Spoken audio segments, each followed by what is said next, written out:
አደይ በስተመጨረሻ ቤተሰቦቿ አልፈቅድም ብለው እምቢ አሉ። ዴቭ የአደይን ቤተሰቦች ለመጠየቅ እና ለማስፈቀድ ወደ ገጠር ገብቶ ነበረ።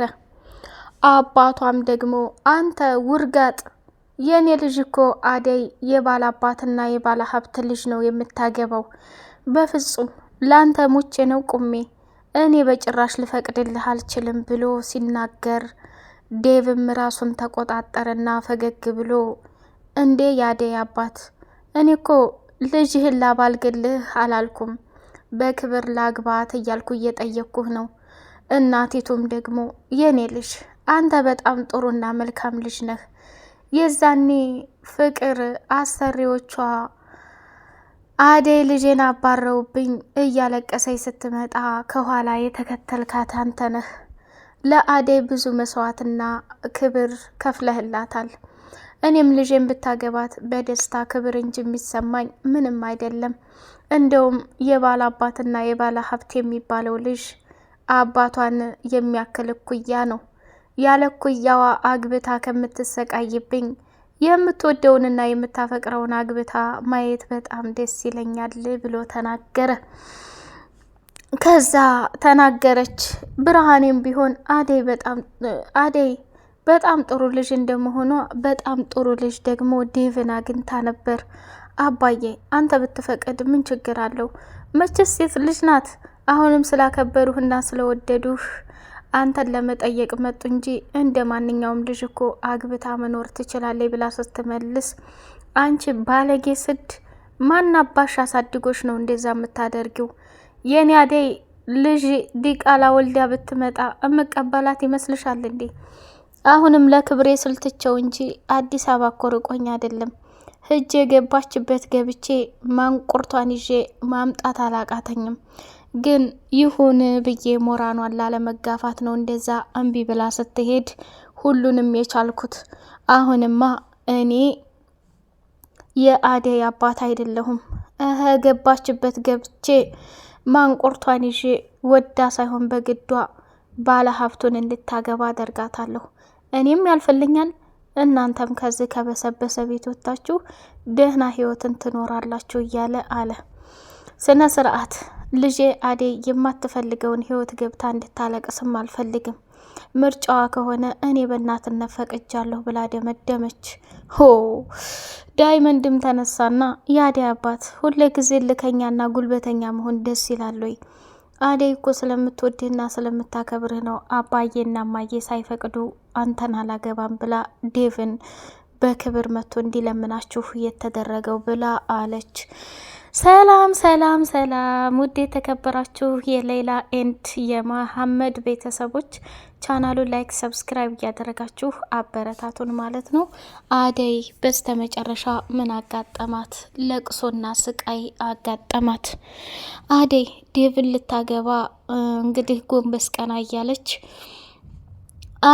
ዴቭም ደግሞ ቤተሰቦችሽን መጠየቅ አለብኝ፣ እስከ መቼ ድረስ ተሳቅቄ የራሳችንን ህይወት መምራት አለብን፣ የራሳችን ቤት መስርተን በነፃነት መኖር አለብን ብሎ ሲላት፣ ዴቭ አሁን ጊዜው አይደለም፣ ተረጋጋ፣ አባዬም ብትሄድ ጥሩ ነገር አይፈጠርም፣ እናመቻችና እኔ ጋር አብረን እንሄዳለን ብላ ብትለው፣ በጭራሽ አደይ ዳይመንድም የጀመረው ጉዳይ ስላለ ወደዛ ስለሚሄድ እኔም አጋጣሚውን ተጠቅሜ እሱ ጋር መሄድ አለብኝ፣ አንዳንድ ነገሮች ደግሞ ያግዘኛል ብሎ ሲላት፣ እሺ በቃ ዳይመንድ ካለ ችግር የለውም በቃ ብላ ስትሸኛቸው፣ መጨረሻ ላይ ደውሎ ቤተሰቦቿ እምቢ እንዳሉ ስትሰማ አደይም በራሷ አዘነች።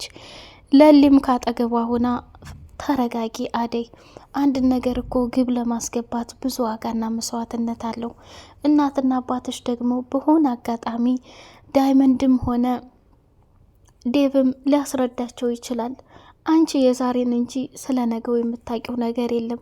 አሁን ያን ሁሉ ፍቅርና መስዋዕትነት ከፍለሽ በቀላሉ ከዴቭ መራቅ የለብሽም ብላ መከረቻት። ለሊ ታይ እንጂ ለመከራና ለስቃይ ሁኜ የተባልኩ ይመስል እድሜ ልኬን ለምንድን ነው ፈተና የሚበዛብኝ? ዴቭ እኮ ለእኔ ሲል ከፍቅር ጋር ተጣልቷል፣ ከቤዛ ጋር ተጣልቷል፣ ከባርኮት ጋር ተጣልቷል። ያልተጣላበት ጉድ የለም። ግን መጨረሻ ላይ ደግሞ አሁን ተሳካ ሲባል ሌላ ፈተና፣ ሌላ ስቃይ። ኡፍ እኔስ ባልተፈጠርኩ አለችና ደምን በማልቀስ ጀመረች። አደይ መቋቋም አቃታት። ወይ ዴቭም ደግሞ ተረጋግቶ ስሜቱን ዋጥ አድርጎ የአደይን እናትና አባት ለማስረዳት ሞከረ። የአደይ እናት ግን ችግር እንደሌለው ተናግራለች ማለት ነው።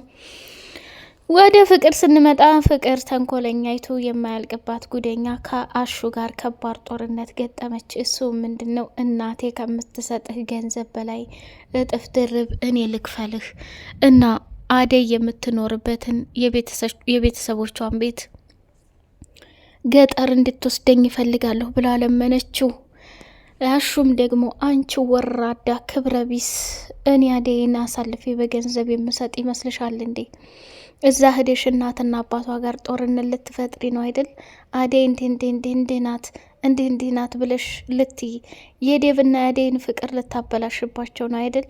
አንቺ ወስላታ ባለጌ፣ ይህንን ነውርሽን ለእናትሽ ነው የምናገረው ብሎ ሲላት ደንግጣ ቀረች። አሹም ለሮማን ነገራት። ሮማኔ እንዲች ፍቅር ምን አይነት ጉደኛ ናት? የአደይን እናት ቤት ገጠር ውሰደኝ ብላለች እኮ። እንዲያሹ እንዳታረገው፣ ፍቅር ማለት ይሄን ያክል ከባድና ተንኮለኛ ሰው ናት እንዴ? እንደው በቃ በእነሱ ፍቅር የምትቀናው አረ ምን አይነት ፍጥረት ነው እያለች አለች።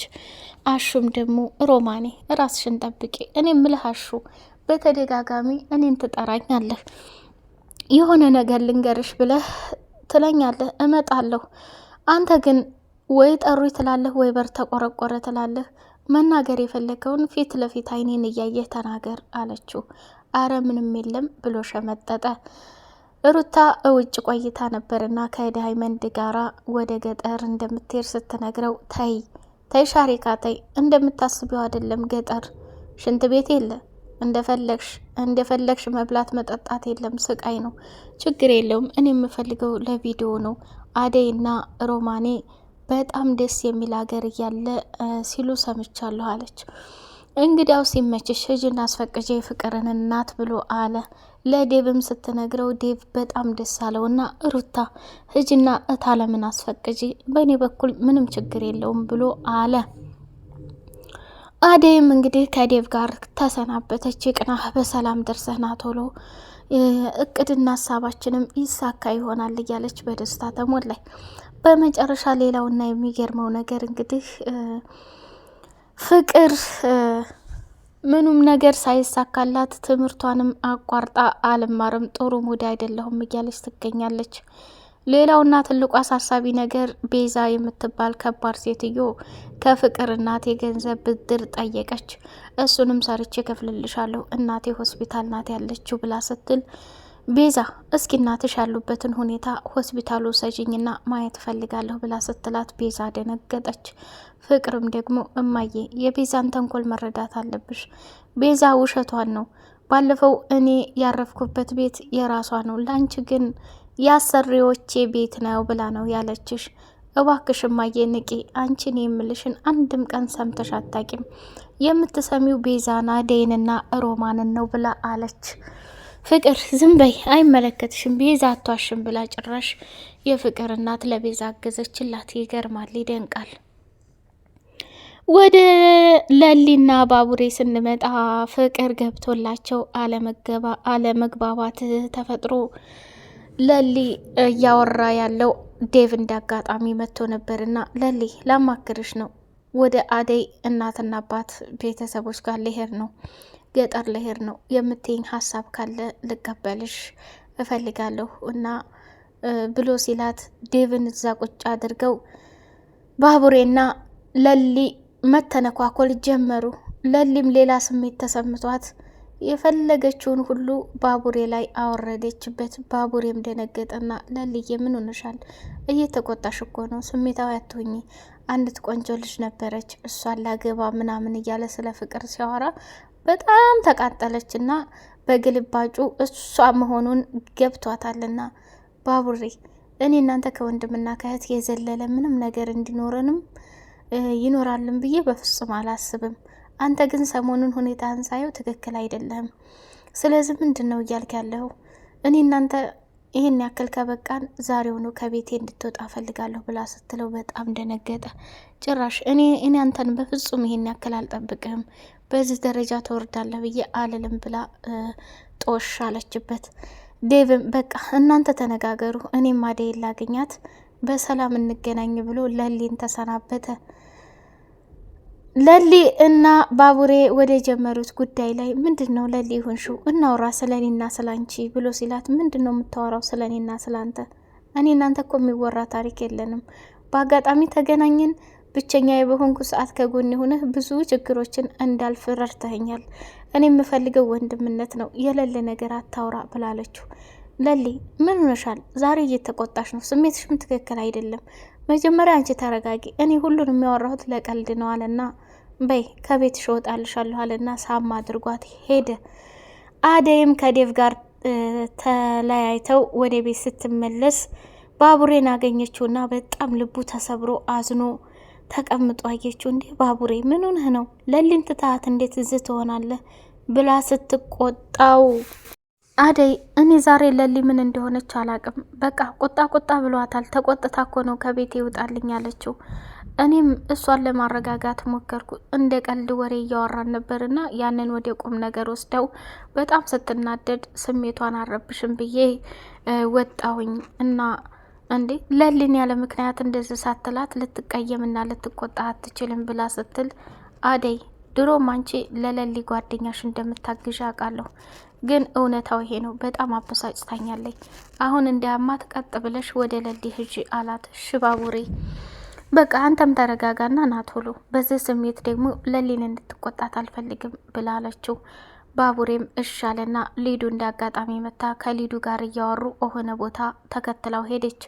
አደይም ወደ ለሊ ጋር መታ ባቡሬ እንደተናደደና እንደተበሳጨ ስትነግራት አደይ እኔ ነኝ ያጠፋሁት፣ በእርግጥ እንደዛ ማለት የለብኝም ነበር፣ አሁን ባቡሬን አግኝቼ ይቅርታ ማለት አለብኝ ብላለቻት። እሺ አለችና ከቤት ወጣች። ሊዱ ባቡሬን ተከትላ የሆነ ቦታ ላይ ቁጭ ሲል እንዴት መጣሽ? ደብሮ ስለነበረ ተከትዬ መጣሁ ብላ ስትስመው ለሊ በርቀት ስታያየችው ማመን አቅቷት ሊዱ አንገት ላይ ሂዳ ተጠመጠመች ማለት ነው። ፍቅር መቀስ ማለት ይሄ ነው። ውድ የሌላ ኤንድ የመሐመድ ቤተሰቦች ቻናሉን ላይክ፣ ሰብስክራይብ እያደረጋችሁ ለምታበረታቱን እጅጉን አድርገን እናመሰግናለን። በቀጣዩ ፓርት ደግሞ በጉጉት እስከምንገናኝ ድረስ አሰላሙ አሌይኩም ወራህመቱላሂ ወበረካቱሁ።